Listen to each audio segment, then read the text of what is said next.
भगवान बड़े सुंदर तरीके से अपना राज कर रहे हैं। कभी कोई शत्रु यदि आक्रमण भी करता है तो भगवान दुखी नहीं होते।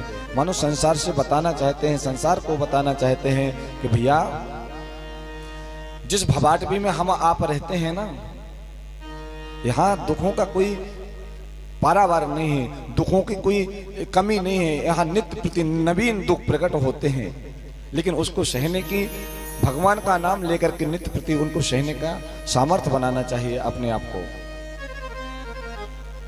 सुखदेव जी कहते राजन समय आया, भगवान का एक पुत्र हुआ जिसका नाम है प्रद्युम्न। प्रद्युम्न जी ने जैसे ही जन्म लिया, भगवान का एक शत्रु है जिसका नाम है सम्रासुर, वह भगवान के पुत्र को लेकर के चला गया आकाश मार्ग से और उसने जल में उस पुत्र को फेंक दिया, समुद्र में फेंक दिया। बोलो राधे राधे। समुद्र में पुत्र को फेंक दिया,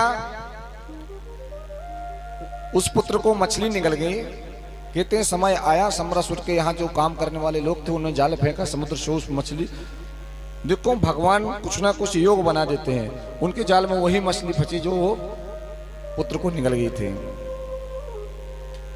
अब उनके घर जब वो मछली पहुंची और उसका पेट काटा गया तो उसके अंदर एक बालक है जो जीवित है। क्योंकि जा पर कृपा राम की होई, ता पर कृपा करे सब कोई। ये प्रद्युम्न जी कौन है? प्रद्युम्न जी कौन है? काम। जब भगवान शिव तपश्चर्या में बैठे, मां सती का शरीर शांत हो गया तो यहां ताड़कासुर को मारने के लिए एक ऐसे पुत्र की आवश्यकता थी जो भगवान शिव का ही पुत्र उनको मार सकता था। तो सभी देवता गण पहुंचे और जाकर के प्रणाम किया कि भोलेनाथ विवाह करो। नहीं, भगवान तो समाधि में थे, नहीं उठे तो काम को आगे कर दिया कि तुम ही उठा सकते हो। भगवान भोलेनाथ जो समाधि में है कौन उठाए? तो कहते तुम ही उठाओ।